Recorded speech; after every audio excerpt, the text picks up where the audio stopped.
All right, Matthew 20. This is not too long, it's just here and here. Laborers in the vineyard. For the kingdom of heaven is like a master of a house who went out early in the morning to hire laborers for his vineyard. After agreeing with the laborers for a denarii a day, he sent them into his vineyard.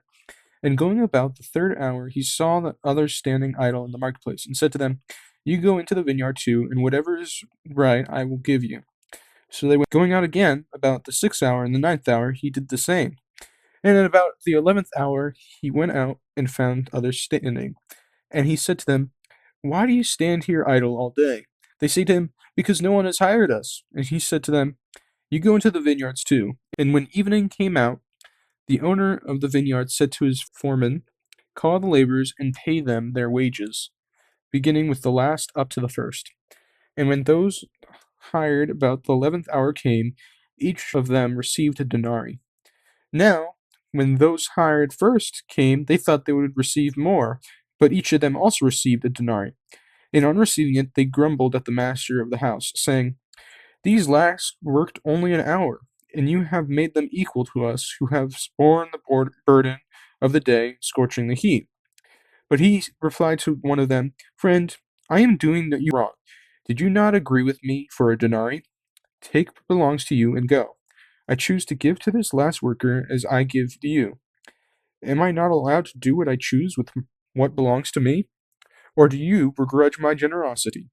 So the last will be first and the first last. All right, let's explain this. So the owner is God, and the laborers are people, and God is calling people to join the kingdom of heaven, and he calls people at different times. And before even having them join, God tells them this is what you're going to get. So you're going to be entering the kingdom of heaven. So don't expect, just because you were there first in the kingdom of heaven, that you're going to earn more. It's going to be a flat out thing. Now, I mistook this, and I thought many times in the Bible it says that many people will get rewards, and that's assumed that you will get a different reward based on what you should do. Now, that scenario, that means it's sort of like a different job that God's calling you to do. He can call you into the kingdom of heaven, but your rewards are earned from the works that you do. From that, you get rewarded in heaven. All right. So, next point. The last is first and the first is last. This is repeated throughout the previous chapters. All right. Jesus foretells his death a third time. And as Jesus was going up to the Jerusalem, and he took the 12 disciples aside, and on the way he said to them, See, we are going up to Jerusalem, and the Son of Man will be delivered over to the chief priests and the scribes, and they will condemn him to death, and deliver him over to the Gentiles to be mocked and flogged and crucified. And he will be raised on the third day. Now, mocked and flogged, he's going to be made fun of, and flogged means beating. They usually would beat him, and sometimes it would be blunt force, or sometimes it would be lashings. A mother's request.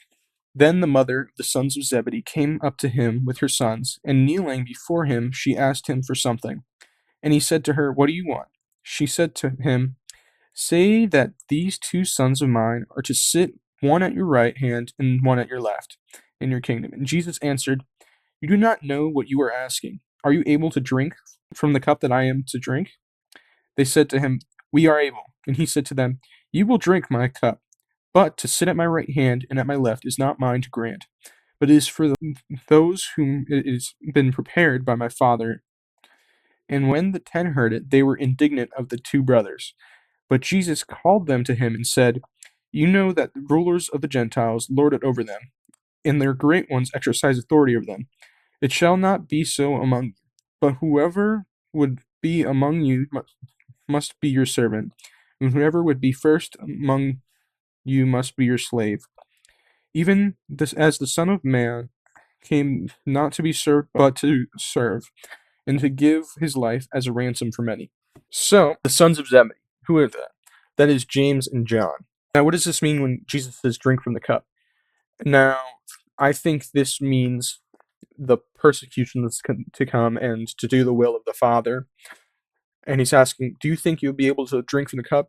We know that all of them did. Jesus was persecuted. James and John were also persecuted. John was the only one that didn't die. Of all the 12, he didn't die early, I guess. He lived out to be old. All right, some memorable verses. Verse 26, it says, "It should not be so among you, but whoever would be great among you must be your servant." Verse 27, "And whoever would be first among you must be your slave." So, if you want to be first in this group, you have to be self-servant. You have to put yourself lower before others. All right, this last section. Jesus heals the 2 blind men.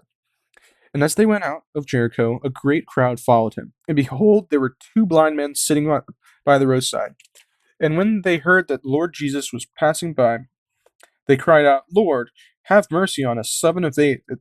And the crowd rebuked them, telling them to be silent. But they cried out all the more, "Jesus, have mercy on us, son of David."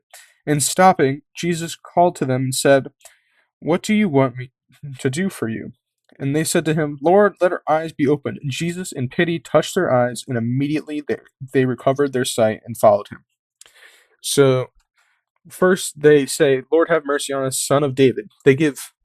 This is saying you're from David was a popular thing. It would give authority to people. Whoop, sorry. It would give authority to people. That's because David was a very famous king in old times, and he was very good at it right until the end. But they say son of David, it just means that you have authority. And they called out to Jesus, even though the crowd told them to be silent. So that's what we should all do. We should all work to go against what other people say, go against the stream pretty much, and follow Jesus. And Jesus pitied them and healed them. Now that's all for this. Thank you for watching. Remember, I have a Discord server where people can join. Subscribe, and goodbye.